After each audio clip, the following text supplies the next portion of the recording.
वज़ीर आला सिंध सैयद मुराद अली शाह ने कहा है कि जिन लोगों ने माजी में महंगी बिजली के प्लांट लगाए, सिंध हुकूमत को सस्ती बिजली की पैदावार से रोका, वही आज सोलर पैनल देने की बात कर रहे हैं। दादू में मीडिया से गुफ्तगू में वज़ीर आला पंजाब मरियम नवाज की बात का जवाब देते हुए मुराद अली शाह ने कहा, ये तो काम खराब करके उसे सही करने के लिए पैसे पानी में फेंकने जैसा हुआ। सिंध हुकूमत ऐसा हरगिज नहीं करेगी, हम बिजली बहरान का पायदार हल निकालेंगे। उन्होंने कहा, हमने हमेशा सिंध के अवाम को मफाद के लिए काम किया, सूबे के लोगों को हम पर एतमाद है। वज़ीर आला सिंध ने मजीद कहा कि आसिफ जरदारी और बिलावल भुट्टो की हिदायत और रहनुमाई में बिजली के बहरान को हल करेंगे। उनका कहना था बिजली का बहरान पैदा किया गया, महंगे बिजली घर इम्पोर्टेड कोयले और LNG पर लगाए गए। सिंध हुकूमत को रोका गया कि विंड और सोलर पावर प्लांट न लगाएं, मगर अब वो कुछ सोलर प्लांट लगाने की बातें कर रहे हैं।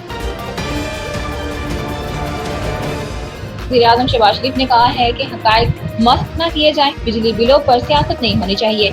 कबीना इजलास से खिताब में उन्होंने कहा, हमारे इक़दाम की वजह से महंगाई में कमी हो रही है। आलमी मालियाती इदारे से स्टाफ लेवल मुआहदा हो चुका है। उन्होंने कहा, टैक्स रेवेन्यू को जमा करने के लिए दिन रात मेहनत करनी होगी। वफाक ने PSDT में 50 अरब की कटौती करके 3 माह के लिए बिजली के बिलों में रिलीफ दे रखा है। उनका कहना था 200 यूनिट तक इस्तेमाल करने वाले पूरे पाकिस्तान में इस सहूलत से फायदा उठा रहे हैं। वफाक पावर सेक्टर के मसाइल हल के लिए दिन रात कोशिश है। शहबाज शरीफ ने यह भी कहा कि पंजाब हुकूमत ने अपने वसाइल से 200 यूनिट से 500 यूनिट इस्तेमाल करने वालों को रिलीफ दिया है। उन्होंने कहा कि इस रिलीफ के लिए पंजाब की हुकूमत ने अपने तरक्याती फंड से 45 अरब रुपए मुख्तस किए। इसमें वफाक का कोई हिस्सा नहीं है। ये मुकम्मल रिलीफ हुकूमत पंजाब ने दिया है। बाकी सूबे भी आगे हैं और अपने अवाम को रिलीफ दें। बाज़ जगहों से ऐसी बातें सुनने के मिली जिससे अफसोस होता है। वफाकी वज़ीर अली परवेज मलिक ने कहा है कि सनतों के लिए बिजली के निर्खों में कमी पर गौर कर रहे हैं और जल्द इसका ऐलान होगा। अली परवेज मलिक ने एक निजी टीवी से टेलीफोनिक गुफ्तगू में कहा कि पाकिस्तान की IMF से नए कर्ज पर बातचीत जारी है। उन्होंने बताया, सितंबर में बोर्ड की मंजूरी हासिल करने के लिए अच्छी पेशरफ्त कर रहे हैं।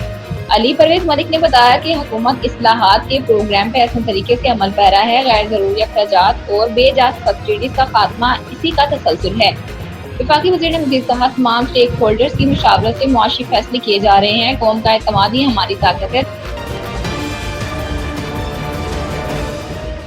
वफाकी वज़ीर पेट्रोलियम डॉक्टर मुसद्दिक मलिक ने कहा है कि पाकिस्तान के नौजवान तो खुश-ओ-खुर्रम है। इस्लामाबाद में प्रेस कॉन्फ्रेंस करते हुए मुसद्दिक मलिक ने कहा, यूथ कन्वेंशन में मौजूद हर लड़के लड़की की आंख में चमक और ख्वाब था। नौजवान IT की बातें करते हैं, एक तरफ तारीकी और एक तरफ रोशन ख्याली की बातें हैं। उन्होंने PTI को हद तनकीद बनाते हुए कहा कि कुछ लोग मुल्क आबाद नहीं देखना चाहते, ये लोग जलाओ और घेराव की बातें करते हैं। नौजवानों के ज़हनों में मुस्तकबिल ताबनाक होने के ख्वाब हैं। मुसद्दिक मलिक का मज़ीद कहना था, नौजवानों की मंजिल के रास्ते में कुछ लोग हाइल हैं। ये वो लोग हैं जो मुल्क को तरक्की करता नहीं देखना चाहते। साइड पर लहरा कर अमरीका से ऐलान जंग करके वहाँ का लॉबिस्ट हायर कर लिया। मुशीर-ए-इत्तेहाद खैबर पख्तूनख्वा बैरिस्टर मोहम्मद अली सैफ का कहना है, हमारे सूबे को बिजली के बिल में रिलीफ देने से महरूम रखा गया। जारी किए गए बयान में उन्होंने कहा है कि खैबर पख्तूनख्वा सस्ती बिजली पैदा कर रहा है, मगर वफाकी हुकूमत वही महंगी बिजली दे रही है। एक MNA के पास बिजली के बिल में कमी के ऐलान का कानूनी इख्तियार नहीं। उन्होंने कहा, खैबर पख्तूनख्वा की बिजली के अरबों के बकायाजात अदा किए जाएं। वफाकी हुकूमत खैबर पख्तूनख्वा के बकायाजात पर सांप बंद कर बैठी है।